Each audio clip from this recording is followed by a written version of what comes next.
There was a time where I spent more money on online leads than anyone else using Realtor.com. Not one of the top spenders, the top spender. And you know what I learned after burning through all that money?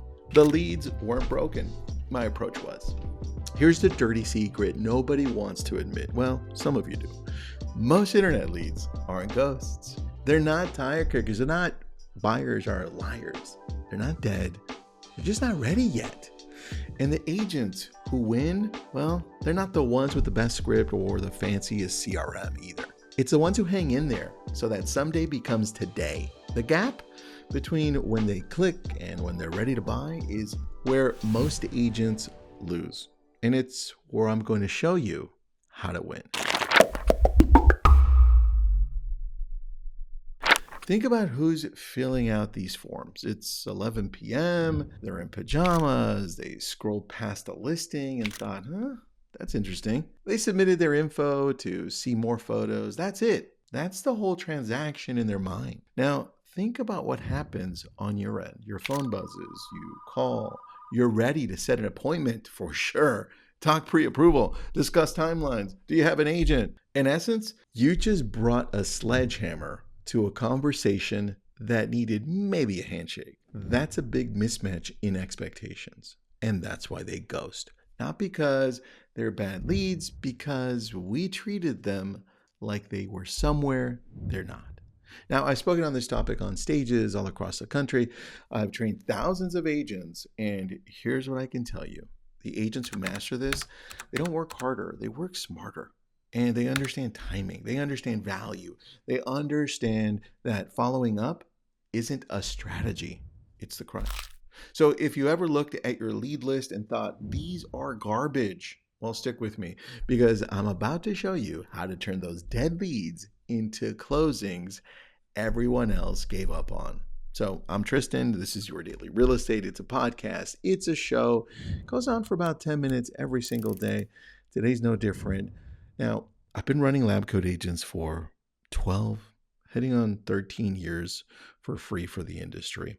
And it's all about helping out, right? I've got a brilliant tribe, the group coaching. I've got now a brokerage, Y Realty. We're going national. And it's all about helping you. No different today. Today, I want to break this down, becoming an online lead conversion master. Now, I've got notes. I'm going to read some notes here.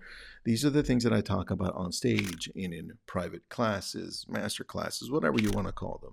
For me, it's a process, and the process, you have to internalize it. You can practice off of this, but at the end of the day, you have to truly understand how this works, and you have to flow with it. Connecting, converting, and closing online leads is an art. And it takes a lot of practice. So here's where you start. The challenge is that we think we can get back to most of these people, hours later, a day later, 2 weeks later. That's not the case. I'll tell you that because I still call them. In fact, we're not only calling online leads for buyers and sellers, we're also calling agents that come through our system. I'm calling them. So I can tell you, the secret is speed still. It's not so you can convert them. It's so that you can talk to them. Because if you catch them while they're still on there, at a time where you can still talk, 11 p.m., a little crazy, but you can still text them if that's you. But when you connect quicker while they're still on, if you're able to, that's when the magic starts happening. And that's where you start asking, well, what are you looking for? Tell me more about what you want to do. And there's also a disconnect there because if speed to lead isn't something that you can do, well, do you have the systems in place to be able to do that for you? Whether it's AI, right? Something like what Ylopo does with Ryan. Is it automation? Is that something you've put into place like what Lofty has, where they have a little AI text or simple automation, at least to connect with somebody that and do it in an authentic way too. The point is, speed matters, and it's not to convert, it's to connect. Because if you miss that opportunity, and we've missed it a few times, it's going to be hard to connect with that person again because some of these clicks are impulsive. That's speed. Vary your approach. So here's what I mean. It's a pet peeve of mine. I work with online leads, and sometimes we hand them out to different agents or even our ISAs. And the thing that bothers me, and it should bother you, is that they come through and someone only tries calling them, or somebody only tries texting them, or somebody only tries emailing them, or one of those. The challenge is you need to do all of them. And most of you are not up to doing that because you feel like you're spamming them. You feel like you're spamming them because the way you approach things, the way that you've been taught, or the way that you are currently doing it is spam. You don't know how to offer value. And so that's a twist that you have to make. That's a change that has to happen. What does value look like? But first, varying your approach. Here's what I've got. Text first, low pressure, easy to respond to. Listen to mine. Hey, Joe. Thanks for visiting our website through Google, through Meta, whatever, right?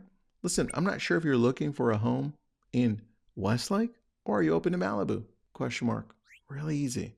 And it's about what they want. Hey, I saw that you are on our website. Were you only looking for a townhome or a house? This way I can fix what I send you. Easy, no pressure. It's not, hey, are you interested in this property? Or did you want to see this? Or tell me what your timeline is. No, go easy on them. And that's not the only way, because I've got here, call them. Now pick up the phone and call them. Or maybe call them first and then text them. Doesn't matter in what order you do it in to me. But when you're calling them and you're connecting with them, don't just try calling them one time and then drop the ball. Call them. If they don't pick up, call again. Just wait 20 seconds. You've got to push your own boundaries. These are challenges that you have to go through. And it becomes a lot easier in your mind when you know you're offering value, because the next piece is you're going to email them. But what are you going to email them? Well, what's valuable to them? What do they come in looking at? They may have questions about a specific property. They may have questions about an area. So answer those questions before they ask.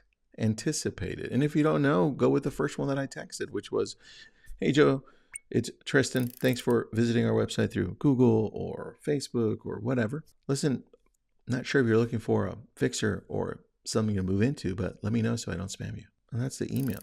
Subject line, hey, I just tried calling you. Now, the challenge again is you may not be doing that whole process, and there are other things you could do. I went a little light there, but you also have to lead with value. Value most of the time is show me a property that would interest me based on what you know, based on what you've seen me do online. Show me a property that maybe is a pocket that you have, or maybe a for sale by owner that you've got that I've never seen. Or tell me something I don't know that's value driven because I'm looking for property and I may be out of the area. I don't know. The point is, when people inquire, take some time to look at who they are. Take some time to see what they're looking at, and then pull the trigger and say, got it. When I get a hold of this person, I know exactly what I'm going to talk about, or at least how I'm going to start, which is out of curiosity. And when I reach out to them, I'm going to give them, as far as I know, what I think they want. Just give it to them. That's value. Because when you approach it through curiosity and you have a conversation, you provide the right value. And a lot of you aren't doing that. Now, next one, have a follow-up plan. What is your follow-up plan? Like, how do you follow up? Most of you don't have the plan because you hang up and they're like, got it, next. Let's go.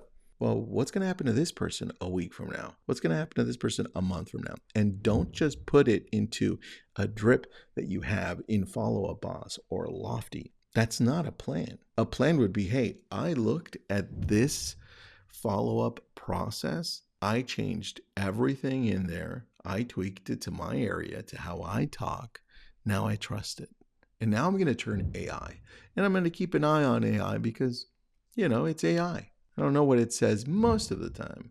It's pretty good, but I don't know what it says that one or two times I've got to be careful. So make sure that whatever you have into play is something long-term that sounds like you, that is you, because you've taken the time to actually tweak it and change it. Now, for me, it'd be like if somebody just came through, we've got a 7-day plan. And then after that, we transition them over, depending on where they're at, to a 6-month plan, to a 3-year plan. But what is yours? And then as you're following up, make sure that it's not about selling. Hey, here's another property. Hey, I'm not sure if you want to buy or sell. Hey, interest rates changed. Hey. Me. No, it's all about them. If you know they came through looking for property, well, tell them about the area. Tell them about the community. Tell them about the things to do.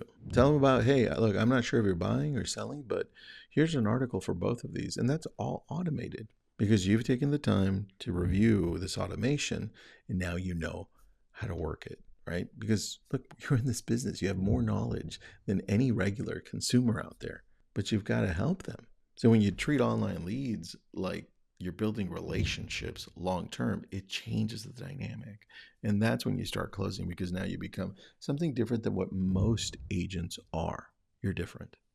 So, what I would do here as a value follow up, I would take some time and outline what a value follow up looks like for a buyer and what one looks for like for a seller. Just two simple ones. Simple. Don't overcomplicate it. First time home buyer, move up seller, move down seller, boomers. No, just a simple one. Go through, outline, hey, what do you think is a good communication, Tristan? Oh, got it. If they're buying, they're probably going to need to look at the things to buy, maybe the seasons to do it in. And if they're looking in my area, probably send them to different areas. Okay, got it. Now, seller, do the same thing. And then once you're done with that, throw it into AI and have it deep think and say, here's what I've got. Now, create a follow-up process that's authentic, that connects with people, that gives them value, that makes them want to come back for more because when they open up my emails or when they respond to my text, it's because I've given value. Same thing. Now, if you want this, I've got an outline for you. It's episode 778, Becoming an Online Lead Conversion Master. For now, I'm still doing it by Instagram, and I've been super slow lately. So if you need this, message me. But just please be patient. We are building the site, so you could just go there and download this stuff. It'll be a lot easier. Anyway, I'm Tristan. Please share this with somebody you think may need it. Have an awesome day.